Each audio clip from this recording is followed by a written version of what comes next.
ازيكم يا بنات، عاملين ايه؟ يا رب تكونوا بخير، وحشتوني. يا ريت كل اللي يشوف الفيديو ده يدعيلي ربنا يا رب تمشي فيها على خير. انا بسبب الاكله دي يا بنات احنا كنا هنموت، والله العظيم كنت هموت. انا كنت بصور عشان اعملها فيديو، يعني طريقه كويسه بعملها للفراخ وكده، عشان ايه يعني انا بحبها، فقلت ايه يعني هحطها على القناه لو اي حد عايز يعملها ويجربها. فمش عايزة اقول لكم، انا من بعدها بقالي دلوقتي 3 ايام انا خلاص، اللي هو انا تعبانه تعب، جالنا تسمم انا وجوزي. والله العظيم الحمد لله ان بنتي ما اكلتش منها. انا هنا كنت مطلعه اعمل ايه، كنتاكي اللي هو فراخ مقليه. وبعدين يا بنات انا دخلت المطبخ زي ما انتوا شايفين كده، كنت كاتبه كل حاجه وعامله الفيديو لان انا اقول المقادير والكلام ده كله. بس اجا بقى حصل موقف بقى، والله العظيم كنا ميتين ميتين. انا يا بنات كان عندي في كذا طاسة في الفرن، يعني هو طاستين تلاتة كده ماشي. واحدة كنت بقلي فيها بطاطس، وواحدة كنت بقلي فيها الفراخ الكنتاكي دي، وواحدة كان فيها زيت نظيف بس مش فاكرة كنت عاملة فيه ايه، يعني المهم مش كنت عاملة فيه ستريبس حاجة زي كده. خلاص فجيت انا ايه، طاسة البطاطس دي كنت انا حاطة فيها زيت جديد، يعني كان بقاله يوم او يومين، كنت قالية فيه مرة او مرتين بس. والكنتاكي ده كنت قالية مرة واحدة، والستريبس برضو كان مرة واحدة. فالزيت كان نضيف خالص وحطاه في الفرن. فجيت رحت فضيت بقى ايه، جيت احط الزيت اللي في طاسة البطاطس ده عشان اقلي فيه، بدله نضيف بدل ما اعمل طاسة تانية. وفضيت عليه الزيت اللي هو بتاع الستريبس، والزيت اللي هو بتاع الايه الفراخ اللي كنت عاملاها قبل كده، بدل ما انا لما احط زيت ايه جديد وكده، قلت هقلي فيه المرة دي وبعد كده هرميه. والله يا بنات وانا بقلي اللي هو ايه، الزيت اول ما حطيته على النار كان بيفور، بيفور زي ما يكون شفت بيبسي لما تفتح زيت بيبسي كده وترجيها وتلاقيها فارت.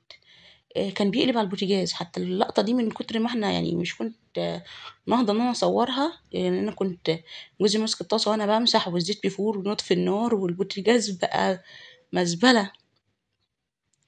ونحط الفراخ تفور، الزيت يفور عليها ويكب على البوتاجاز.